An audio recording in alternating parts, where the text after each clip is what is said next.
Welcome to Tenacity with Sonia C., the podcast where entrepreneurs, founders, and ambitious professionals come to learn from those who have walked the path, navigating challenges and achieving success.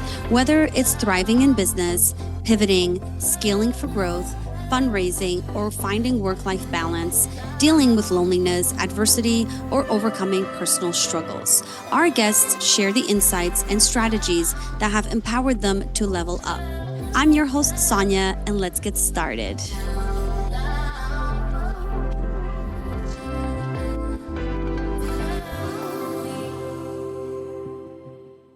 My guest today is Julian Hayes. As the founder of Executive Health, Julian is on a mission to help CEOs, entrepreneurs, and executives optimize their performance and enhance their well-being.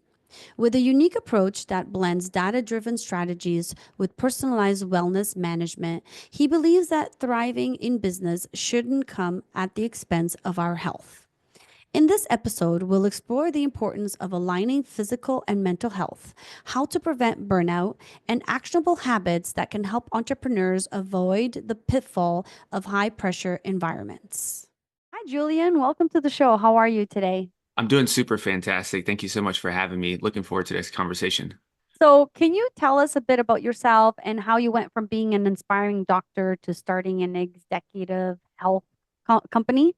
Yeah, so I guess that's a good place to start so I'm from Nashville, Tennessee, and I went to medical school in New York City, and it's quite different from where I grew up from in terms of just the whole energy, mentality, and all that. And I actually really love it when I was up there. And when I was up there, I meet so many people and they have all these different dreams. People are building startups, people want to be on Broadway and all this stuff. And they had something that I didn't have then, and that's really just passion and fulfillment. School was a safe route for me. School was easy for me. You take a test, identify some patterns, rinse and repeat, and you quote unquote should have something at the end destination. I was first generation, so I also had that kind of reinforcement in terms of everyone's so proud of you. You're getting all this validation because you potentially be a doctor. So you had all that, but there was something always missing inside throughout the time, and it just kept bubbling up more and more and more and more.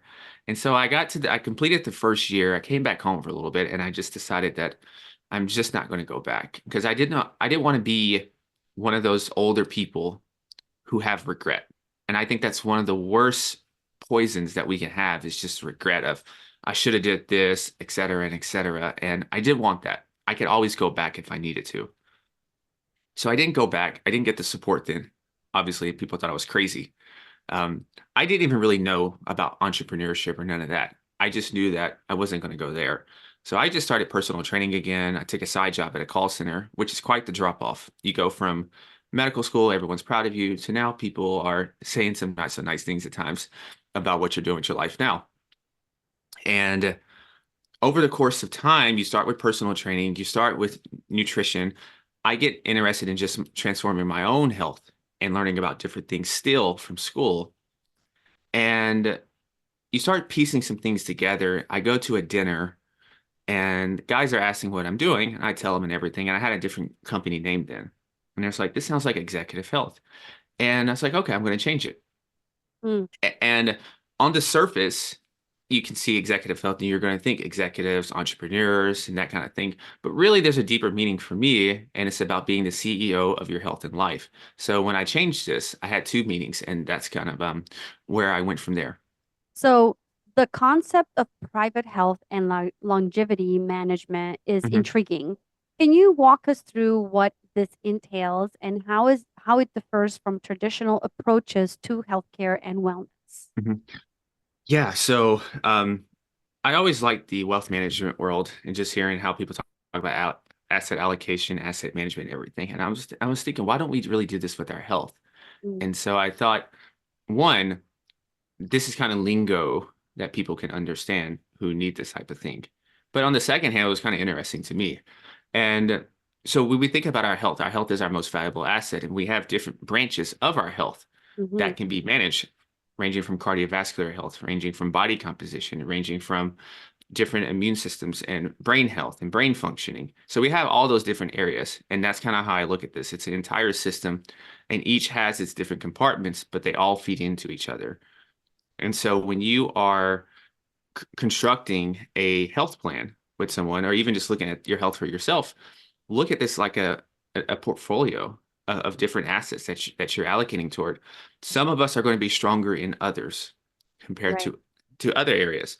And this is also then when you to piggyback on the second part of this question, where you're talking about traditional and maybe more forward-thinking care now, a lot of times in the world, and I can speak for the States, it's not really preventative, it's reactive.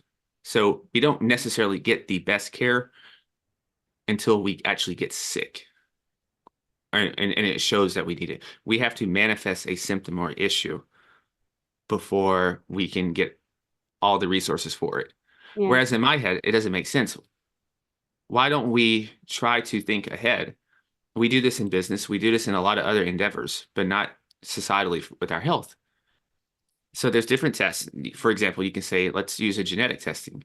And each of us are going to have areas that's going to lead to more of a predisposition of some one thing compared to the other. Some people may be cognition, other people may be cardiovascular.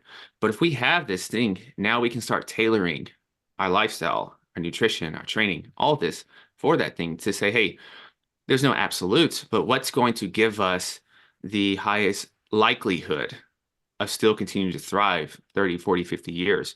What's the thing that is going to potentially trip me up? Mm. And so that's kind of how I look at this. And it's really taking a lot of concepts in business that people do and really gravitating it and moving it over to health.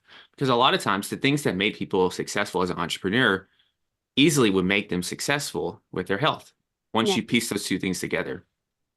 Yeah, for sure. So let's talk about another side of it, which I think a lot of entrepreneurs go through, which is burnout, Mhm. right?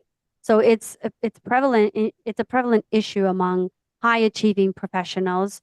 How do you help your clients recognize the signs of burnout, and what strategies do you recommend to prevent it while maintaining peak performance? Mhm.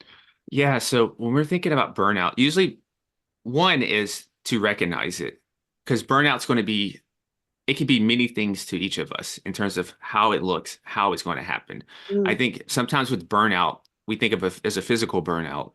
There's a mental burnout, emotional burnout. There can even be a spiritual burnout for some people who maybe have had a successful exit or two, mm, and they're thinking, what's next? Or they feel very hollow. That didn't give them what they thought it was going to give. So, one, we need to put an identity on the burnout or what's causing this thing so we can even know what we're trying to tackle against. So after that, now we can start to look into some strategies, look into um, finding a way to mitigate it and alleviate whatever's going on. So the person physically, they're going to have a completely different strategy than the person who's a little more with an esoteric spiritual issue of after a successful exit. So the life cycle of the burnout is definitely a big thing, mhm, because a lot of times you would see, especially early stage entrepreneurs, where you're at that stage where you have a lot of titles, you're doing so many different things, yeah, and you just can't get those out yet. And so this is probably not the best answer, but this is the realest answer. You are going to be walking a fine line. I think there's certain seasons of life right. where you might be pushing it and you just have to. That's just what it calls for. Now, the thing is, you have to dial it back. You can't go multiple seasons like Yeah, this. That's where the real trouble begins. But there's certain seasons where you are going to be pushing it. You are going to be flirting with it. And what I do then, because a lot of times people that I talk to, they're not lazy, so they are exercising. They're just doing everything.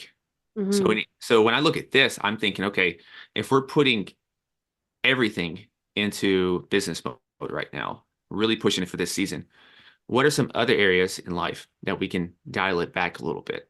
hmm, And so I'm thinking with our fitness and our training, maybe you're not going to be training for an ultra marathon and doing CrossFit hmm, and only sleeping 6 hours a night. That's too much. That's too much stress to the system and not enough recovery.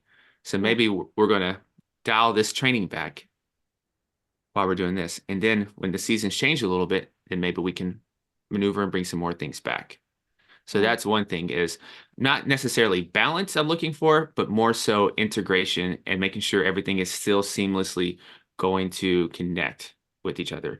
And so tactical things, of course, we could say very basic universal things such as journaling, meditation, still maintaining your important relationships, still finding time to put those relationships on the calendar. Yeah. Those things are universal for all of us, but really there's a lot of nuance involved. And I really advise people to look into the different types of identities of what's causing this or what you're feeling, and then you can start to go from there. In your experience, how hard is it for people to self-identify that they might be burnt out or reaching that stage of burnt out? I think it's very hard.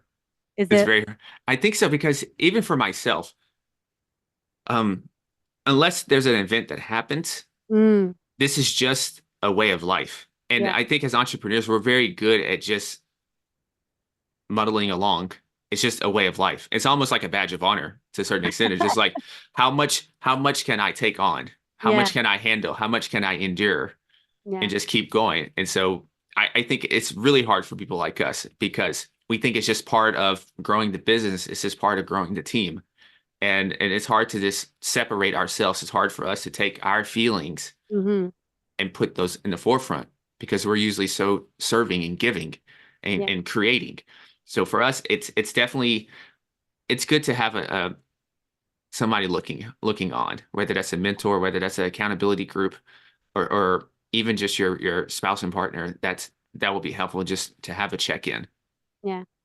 So I'm not a medical expert by any means, and this is Hmm. just my own personal opinion. So I just because it happened to me and I'm a believer of it for myself. I think that when you don't recognize burnout or things like stress and you ignore it, your body will shut down or your body will give you signals that it's time to do that. I know that for me, I spent so much time of my life just focusing on work, work, work, work, and that was my number one priority. And I think there was a lot of signs in my body and in my brain that I ignored. And then at the end of it, I think my body was just like, hey, you need to stop, and if you're not going to stop, I'm going to make you. And I got diagnosed with breast cancer. And so I do believe, and it's a belief, it's not a fact, it's not scientific or anything like that. But I do believe that that was my body's way of saying, you're not going to listen to the signals, we're going to make you stop. And, I'm in remission, I'm a survivor, but I do think that was, and I'm really lucky that the minute I got that sign, I paid attention and I went to the doctor right away. And it turned out it was early stage one and it was fantastic. But if I had ignored that last sign, it could have been so much worse. Do you find that that's a common thing that happens with people when they're reaching those stages? Their body starts giving them warnings? I'm also not a doctor, but I'm a guy who's seen some very interesting things. I have some friends who have seen some very interesting things. Some of them are doctors and stuff like that, and some of them are not. But um, I truly believe, like what you said, that there's an intelligence that the body has that we don't understand yet, and Yeah. it will make us slow down at some point, and it will make us listen. Just like my situation in New York, I kept running into people more and more and more. And those whispers in my head kept getting louder and louder and louder that this ain't right, this ain't right, this ain't right. That feeling in my stomach. Yeah. I ignored it until I couldn't. I had an issue when my father passed, and I started having acid reflux of all things. Like, what is this? Hmm. I went to the doctor, vitals, everything fine. Everything's fine across the board, but it was psychosomatic. So we can think and make ourselves sick. We can stress and make ourselves sick. And these are going to come through different areas. So for me, I have noticed when I get super stressed, mine's usually some type of acid reflux, some type of GERD, some type of stomach issue. Whereas other people, this is maybe coming in some other form or fashion. Hmm. But like you said, though, the key is to do you have that awareness to even recognize when things are off? How well do you know your body? Yeah. So that's the thing. Just like you, I I recognize early that something's not right. Mhm. But um to go with that, definitely, yes. I wholeheartedly agree with you on that assertion. I don't think you'll ever be able to prove it, but there's a great book called The Body Always Keeps Score, The Body Yes, Keeps Score. I read that book. Okay. I love And that book. yeah. And Yeah. I think he's mainly discussing trauma, Yeah. but in my opinion, there's different forms of trauma, and sometimes the stress that you undergo growing a business, starting something, Yeah. and not even just the business itself, but you got to think about your environment that you're in, the people. Maybe you have nobody around you that believes in you. Maybe you're just lonely, and loneliness can cause some low-grade inflammation. There has been studies on that. Yeah. So you have all these different things, and so I do really believe that's a hidden area that I think a lot of entrepreneurs are I hope gets out there more, because a lot of times we do focus on the physical, we focus on weight, and that's important. But health is an internal, external thing. And so everything's going to start internally before it comes external. Yeah. And I also think that like just the world and the what we see out there is all about, these young entrepreneurs that are like really fit and they're like go to the gym at 5 a.m. and then go to work. But I don't think, and this is one point that I always make in this podcast, and it's even in the description. And when people talk to me, they're like, I love that you bring that up. And I love that you just brought it up, which is the loneliness part. Mhm. And I always bring it up because it's something that I went through and I still go through it. When people go into whether it's taking over running a business or starting a business from scratch, just being in that leadership position, it's not what you see. What you see out there are not the early stages of people struggling, not being able to sleep, eating noodles every day for a year because they're trying to save as much money as possible. People are creating the best content that they can in order to uh, promote themselves, Mhm. but it's not, the real crappy things that come along with it. And loneliness is a big part of it because when you're in a leadership position, people look up to you, right? Mhm. And you can't, like, one thing that I find is like I have to watch my mood constantly. If I if I act a certain way in the office, like everybody's off, Mhm. everybody, like people, the way they're talking, even the way they walk, it's like everyone's on edge because of my mood. Do you know how hard it is to have to control yourself on a constant basis? Control your mood, control how you're feeling and how you're expressing it, control how you talk, control how you communicate your vision for the business, because people might not agree with you. And one thing that I've learned is no matter what you do, you can never please everybody. There's always going to be one person that takes it negatively. And to me, that takes a toll on me. It's really hard for me. And I've been doing this for years and years and years. And the other day, I heard that someone on my team was sort of criticizing a decision that I had made. And it's fine, but I took it so personally. I'm like, oh, first they were talking bad about me behind my back. And secondly, like I do everything to keep people happy and make sure that they love coming to work. And oh, it hurt. And that takes a toll on you. And that's a part of business and leadership that people don't really talk about that often. No, so much to say there, especially about the mood, especially about the mood. And so someone said, Julian, why don't you ever run with anyone or go work out with anyone? And that seems to be fun. I was like, well, this is a time for me to really just let my guard down and let my mood and feelings just Uh, be by themselves. So I'm out there. It doesn't matter how I don't have to smile, or I don't have to be charismatic and charming and make jokes and stuff like that. mm, I can just sit in whatever I'm feeling right now, and that is precious. I look I love not that. I look forward to my training for so much for that. And you know, this is I tell people now that for me now, fitness and health is not even past the stage of just like, oh, I want big shoulders and all these things. It's really just a pressure. It's just an outlet to just Mm, release so many things. And because if I don't and I internalize it, it goes back to what we said earlier. Over the course of time, I'm going to make myself sick, yeah. and then I'm still going to affect people, or I'm going to go off on someone else, or they're going to be able to feel my mood. Mm, And that's such an underrated thing, such an underrated thing because there's an energy and a presence that we give off when we walk in a room, whether we yeah, realize it or not. Part of this is the executive presence, and communication mostly is nonverbal. It's around 93%. So people can sense when you're feeling a certain way, especially the longer they hang around you, the yeah, longer that they're on your team, they can feel those things. And going back to the thing with the content, I mean, it wouldn't be exciting content if you said, guys, I woke up today. I don't really feel like doing anything. I just want to lay in bed. I'm a little worried about how this project's going to turn out.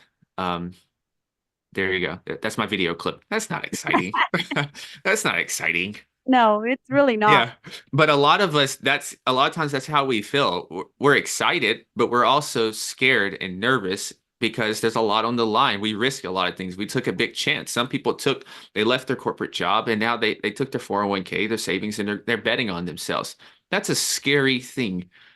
And then if you're at the early stage, I almost think you're like a newborn. I haven't, not a parent yet, but I just imagine it's like a newborn where you have to really care for that newborn because it's so delicate. You have Hmm. to be very soft with it.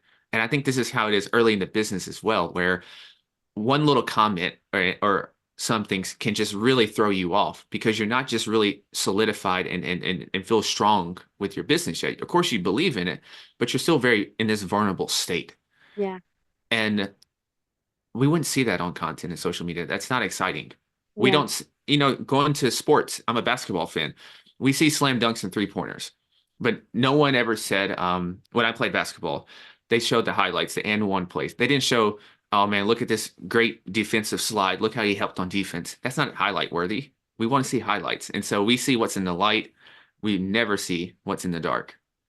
yeah. And I think that's why it's so important to have platforms where, it's open to talk about these things and really understand what's behind the scenes. Hmm.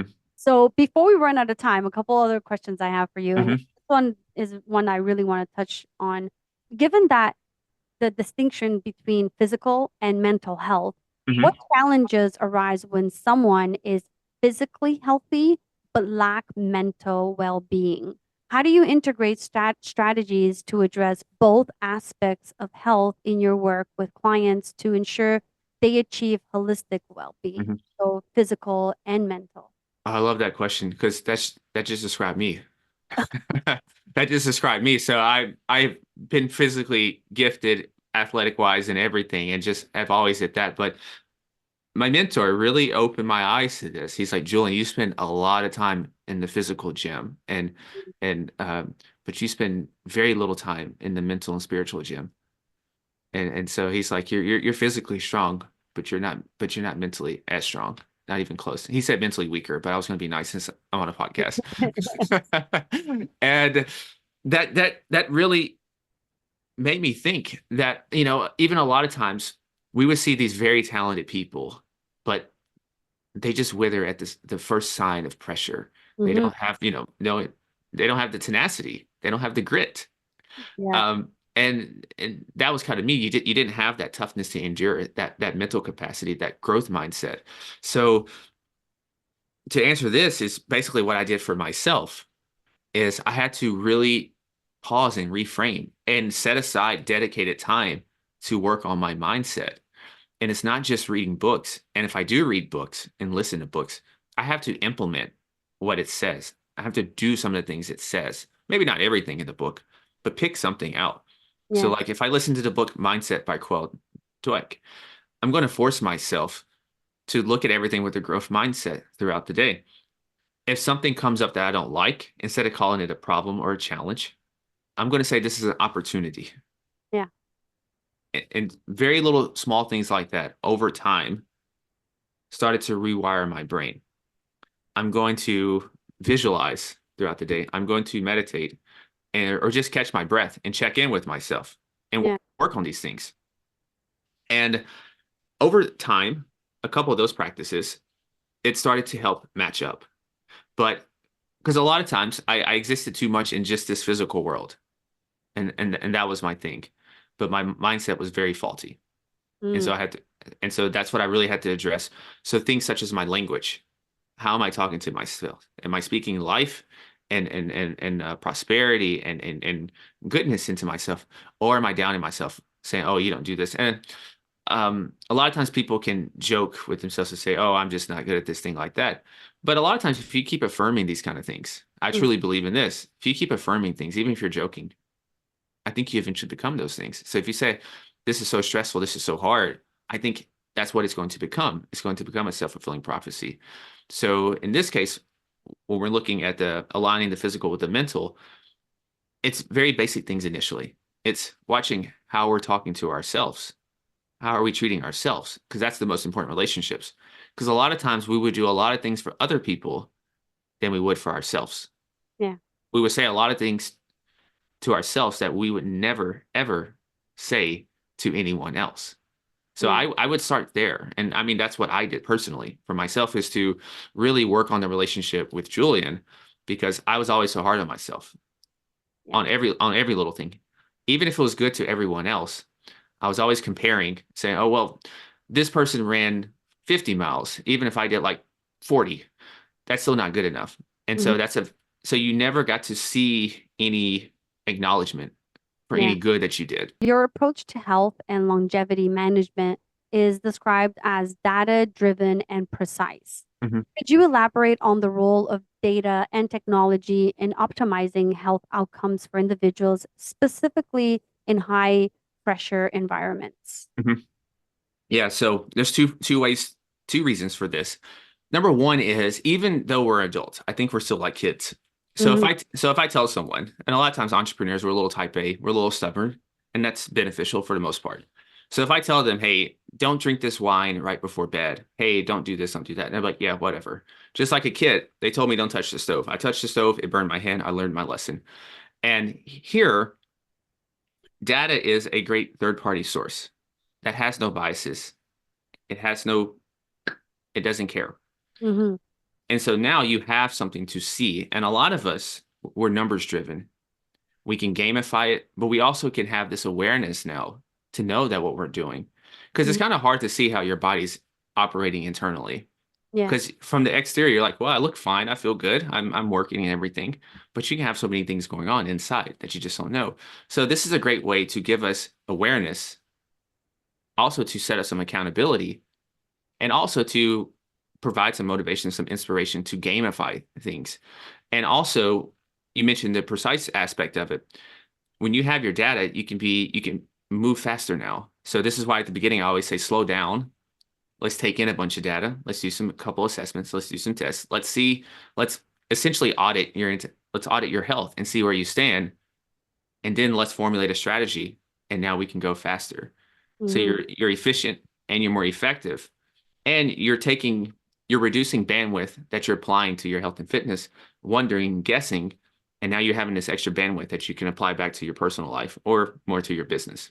Hmm. Okay, I love it. So, for anyone listening who want to find you and know maybe work with you or know more about you or reach out, can you tell us how they can do that? Yeah, you can just go to executivehealth.io and everything will be there. Awesome. And people can reach out, ask you questions, etc. All of the above. Or you can find me on LinkedIn and just ask me questions. It takes a village to succeed, so I love just answering questions. And what's next for you before we wrap up? Personally or professionally? Both, whichever one. Pick one. Okay. I'm training for another ultra marathon. Oh, So yeah. that's hard work. But it's also a very good life lesson. So I'm not a runner. I don't really like running, and that's one of the reasons why I started to doing it because a lot of things in life I'm not going to like to do. And it taught me about patience. It taught me about pacing, and it's so many life principles that was needed in my person in my personal and professional life. Okay, perfect. Well, Julian, thank you so much for joining me today. This was very educational. I really got a lot out of it, and I appreciate your time. Thank you so much for having me. I really enjoyed this conversation. I want to extend a thank you to Julian for joining us today. Remember, your health is not just a personal journey, it's a key ingredient to success in business and life. As we learned, it's essential to cultivate habits that support both our physical and mental well being. And that's a wrap. To our listeners, thank you for joining me on this journey of learning, growth, and inspiration. Don't forget to subscribe to this podcast on your favorite platform and connect with our community on social media. I'd love to hear your feedback, so leave a review and let me know what topics you'd want to explore in future episodes. Remember, the future belongs to those who embrace challenges, adapt with tenacity, and keep pushing forward. Keep growing, keep pivoting, and most importantly, stay tenacious in your pursuits. Thank you for tuning in, and I look forward to bringing you more insightful conversations in our upcoming episodes. This is Sonia signing off, but as always, keep chasing your dreams with tenacity.